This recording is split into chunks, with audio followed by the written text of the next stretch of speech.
We're Jake and Maddie, and welcome to our new channel dedicated to documenting our travels. Today we'll be reviewing our trip to Las Vegas and taking you along for the adventure. After landing, we got a quick dinner at Chili's. Jake got a chicken sandwich with fries, and I got a Southwest chicken salad while watching March Madness. After we finished, we headed to our hotel where we saw a beautiful sunset from our tram, with palm trees in the Uber. They're always a joy to see as we don't have them back home in Minnesota. We stayed at the Paris, which is right at the center of the Strip. As we walked in, we were captivated by the ceiling. We were in awe at the scenery of this hotel with all of the pretty chandeliers while stepping in line to check in. After checking in, we rode up the elevator to the 8th floor to see our room, which is a Corner King suite that we got upgraded to for free. Welcome to room 872P.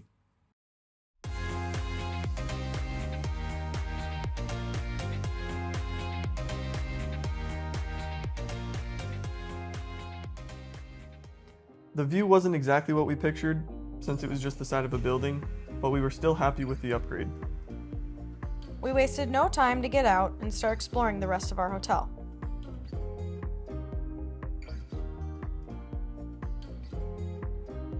We saw the famous Guy Fieri Flavortown and went to check out the venue for the event that we flew out to Vegas for in the first place. Of course, once we stepped outside to the Strip, ice cream was calling our names. We saw the classic Floating Man Magic Illusion and a glimpse of the Bellagio fountains. Nightlife in Vegas is busy and bright. We didn't hesitate to make our way over the bridge to watch the fountains up close. Due to copyright, we can't play the song here, but Maddie's going to do her best to give you a quick sample. Oh, whoa, whoa, whoa, whoa, whoa, caught in a bad romance. Hope you enjoyed Maddie's performance of Bad Romance by Lady Gaga, but we continued to enjoy our ice cream. And in between each fountain show that played every 15 minutes, we watched this dancing gorilla who was getting others involved walking by. Take Maddie for example. Once we left the fountains, we continued to explore the Strip and stumbled upon a live street dance performance. It wasn't really what we expected because, well, they pretty much just asked for money the entire time, but after 10 minutes of waiting, they finally got around to their main act.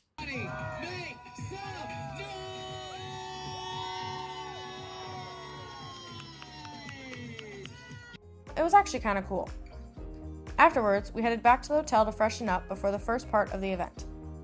While waiting in line for the event, the Sphere caught our attention and we just knew we had to book tickets to see a show inside, especially once we saw that they were playing The Wizard of Oz.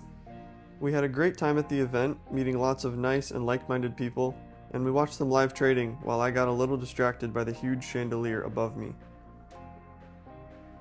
We got done at around 4 in the morning and we went back to our room to get some sleep for day 2. To start the day, we went to an early lunch at the Cafe Americano. The theme helped us feel like we were really in Paris for a second, until the sound of slot machines and bright colors reminded us that we're in Vegas. Maddie got the Baja chicken tacos while I went for the birria style tacos. We both thought that they were very good.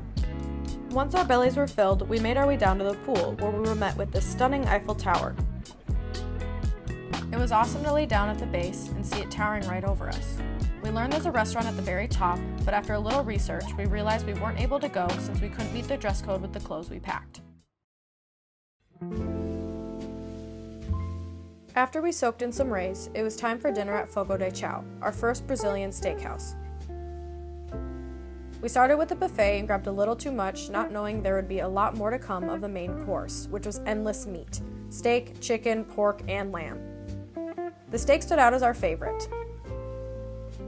But even though we were full, of course we had to end the night with dessert. I got the chocolate mousse cake, and Jake took the first bite, where he chose the chocolate lava cake, and I took the first bite. They were both delicious if you couldn't tell.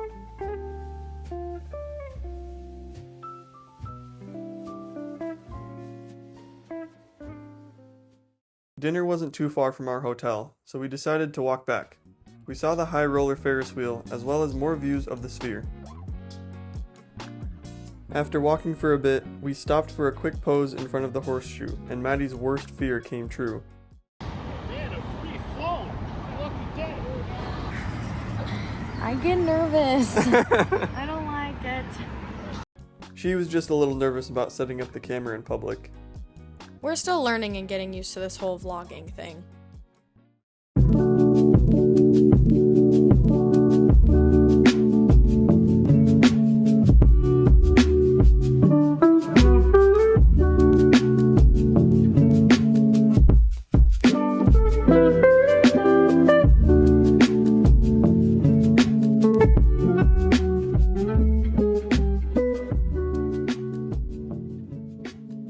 Jumping to day 3, we made sure to spend more time at the pool and make the most out of the beautiful weather.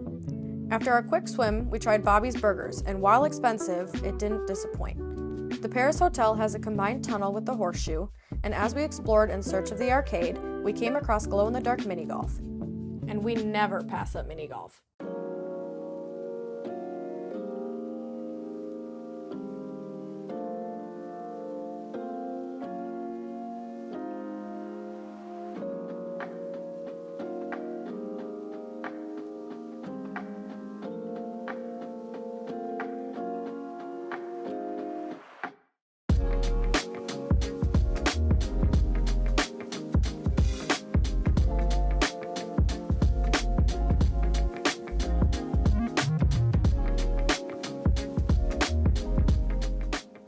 Excuse my biff of a shot. After mini-golf, we continued to explore the Horseshoe, then danced our way back to our room. This is when we realized we could see the fountains from our window. After a few minutes, we got ready to hit the streets and make our way to the high roller. A series of escalators led us to the gondola with a few other people. The ride lasted 25 minutes long, where on one side we got a great view of the strip with all the surrounding hotels, and can't forget to mention the fountains again. On the other side, we could perfectly see the sphere and all of its cool animations.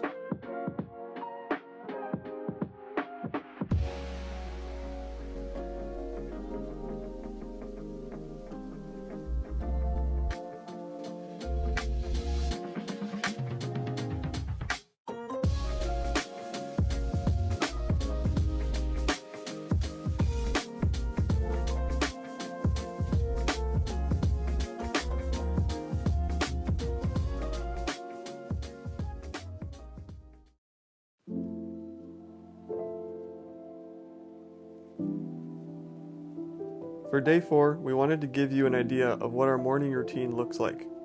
Quick stretch, get some coffee, and write in our gratitude journals before heading out to breakfast. We decided to go to Alexa's. I got the berry waffles, and Jake chose the meat lover's omelet with potatoes and an English muffin. Again, the food was amazing, and we are not afraid to hide it.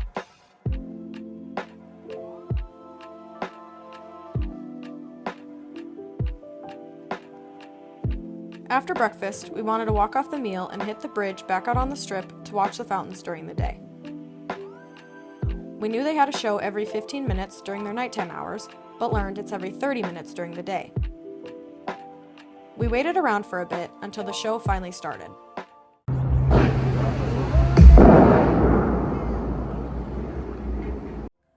When we got back to the hotel, we spent some time researching details for our Asia trip that was fast approaching. Before we knew it, it was time to head out on our way to the Sphere.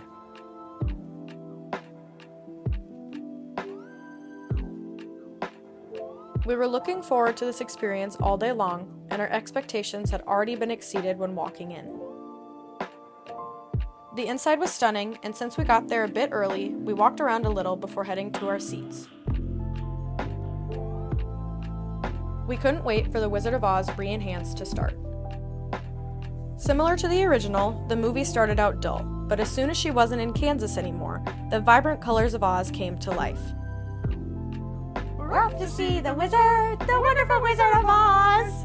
With the work of 167,000 speakers, the sound was through the roof.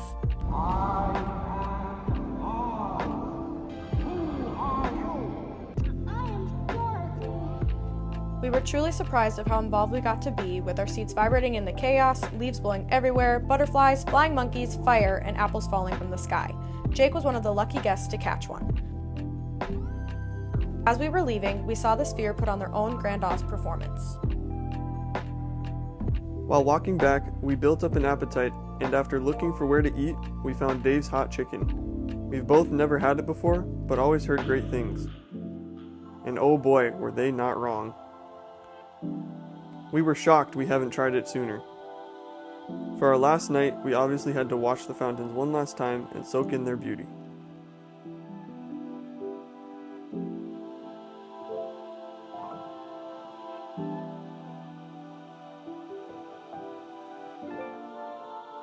We stayed until the very last show and never heard a repeat.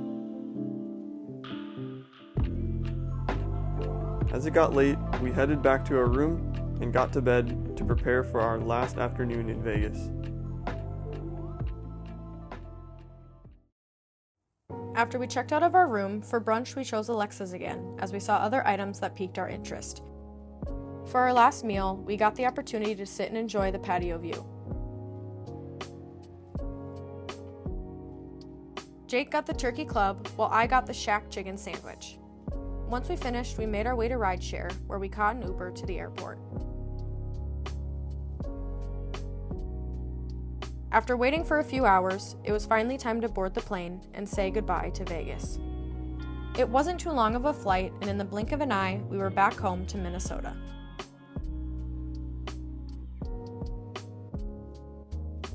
Thanks for watching. We know a lot of you are anticipating our Southeast Asia travels, and they're on their way. We appreciate your patience as we're learning to make these videos while we're actively traveling. Your support means a lot to us as we live out our dream to travel the world. See you in the next video.